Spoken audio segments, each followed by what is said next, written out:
I just got out of the first Omen, and I want to talk about it.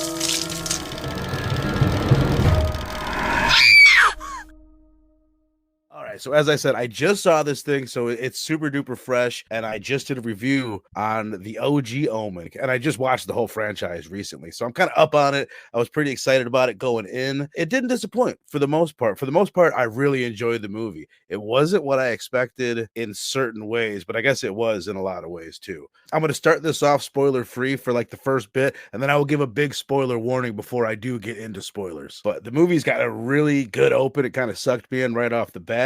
The main character, who's this young, soon to become nun, that's an American nun that just traveled to Rome to take the veil, as they call it. She's a really good character, played by Nell Tiger Free. Really, honestly, in a lot of ways, she's a much more interesting character than Gregory Peck's character in the first Omen. Much more complex. She has like a real arc that you can, relate to. Where the original Omen is kind of structured like a slasher movie. It's kind of like the inspiration for Final Destination in a bunch of different ways. It has some atmosphere. It's mostly based on suspense in the OG. This one is more atmospheric in the way that you get with a possession film or a ghost story or really a witch film in a lot of ways. It feels much more like a reimagining of Dario Argento's Suspiria than it does The Omen. Where in Suspiria, you've got this young American girl joining this dance studio where she's suspicious if all the people running the studio are witches. In this, you've got this young American girl joining the church, and she's suspicious if all the nuns and the priests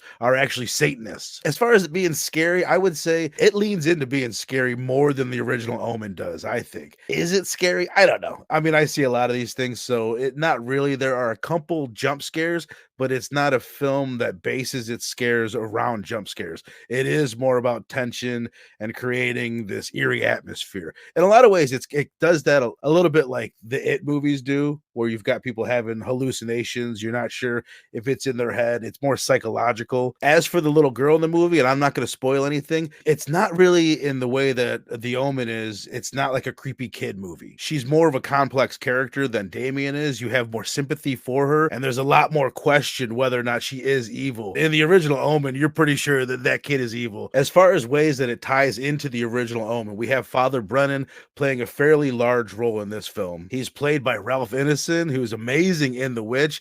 But if I'm keeping it real, in this film, it's a little underwhelming. Like originally when I saw, like, oh dude, it's that guy, from The Witch, I was pretty excited about it. But the character itself, like the performance isn't anything to write home about. The character, they don't do anything overly interesting with him. In the original Omen, that character is kind of crazy. He's all like irrational. He's never like articulating himself properly. He's speaking in riddles, And in this one, he's much more sane and calm, and there's a disconnect between the two portrayals of that character. I'll get a little bit further into how, if at all, this film recontextualizes the original Omen when I get into spoilers here at the end. When we discussed The Omen recently, one thing that I was kind of surprised by is that it's not that deep of a movie. I feel like it has the reputation as like a loftier horror movie, like an elevated horror movie from the 70s. And in a lot of ways, this movie does explore its themes in more depth than the original Omen does. It's deeper than the original. It's not in an overly like pretentious way at all, but it does dig in a little bit deeper. The big moments that are in this film, they weren't what I was expecting them to be. After rewatching the franchise, I was realizing like, oh wow, like I said, like just how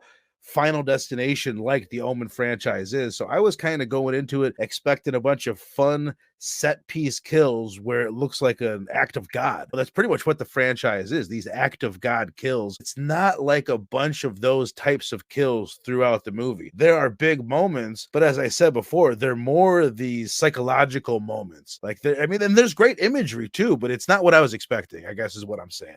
And not necessarily in a bad way, because horror's come a long way. We've had the Final Destination franchise since then, so maybe it just seemed like a silly route to go. All right, so let's dive into spoilers here. So spoiler warning, spoiler alert for the first Omen. There's going to be some people that are going to go into this movie and they're going to realize the twist right off the bat. I didn't realize where the movie was going to go and I really liked it. I thought it was fucking dope. So big spoiler warning, here it is. So this kid the whole time, it's setting you up obviously that this kid has the mark. You end up seeing this little girl, she's got the mark up in her mouth, 666. So it's like, oh shit, she's the Antichrist, right? And she's really sweet. She's not doing anything wrong throughout the whole movie, but everyone's treating her like she's the Antichrist. All the priests and all the nuns. Through a series of events that I won't get into, what we end up finding out, the big twist is that our main character, and again, a lot of you people are going to be like, duh, I could totally see this coming. The main character, she has the mark too. And what we find out about the lore is there's been a bunch of these babies. They've been trying to bring the Antichrist into the world, and they keep coming up with female. They find out that it has to be a male. So what they end up finding out, or their theory is that they have to get the devil himself to impregnate one of these female antichrists, one of these babies that has the mark, right? So that's this girl. That's why they've brought her to Rome. She has the mark. She's one of these babies. She's grown up, and now they get the devil to impregnate her. That's how it goes down, dude. She's Damien's mother. So for me, like I said, I guess it's obvious to a lot of people. I thought it was awesome. I was like, oh, hell yeah. Like there's a chunk in the middle of the movie that I'm like, this is getting pretty boring. This is getting pretty slow here and there, but it picks up and it ramps up to that revelation at the end. And I was way into it. Like I loved it. I thought it was super cool the way that they tied it in, because that is one of the major questions that you don't get answered in the open is who's his mother? How did he come into the world?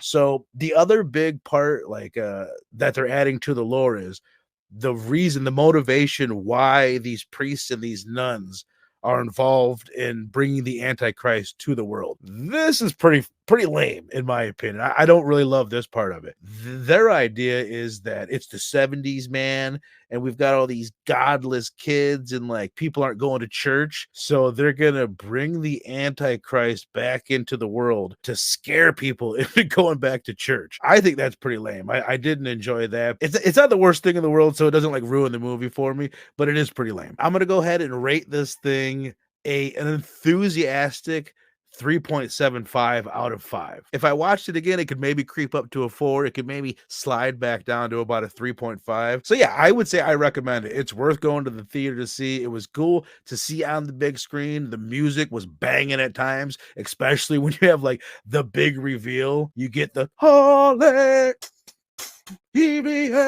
like it kicks in, which they don't use, I don't think at all throughout the film up until that point. But anyway, all right, I'm rambling. I'm going to go ahead and wrap this thing up. An enthusiastic 3.75 from the first Omen. So if you've seen it, let me know what you thought of it down in the comments. Hit the like button, sub up to the channel, and join us every Thursday at 8 Central Standard Time where we talk movies.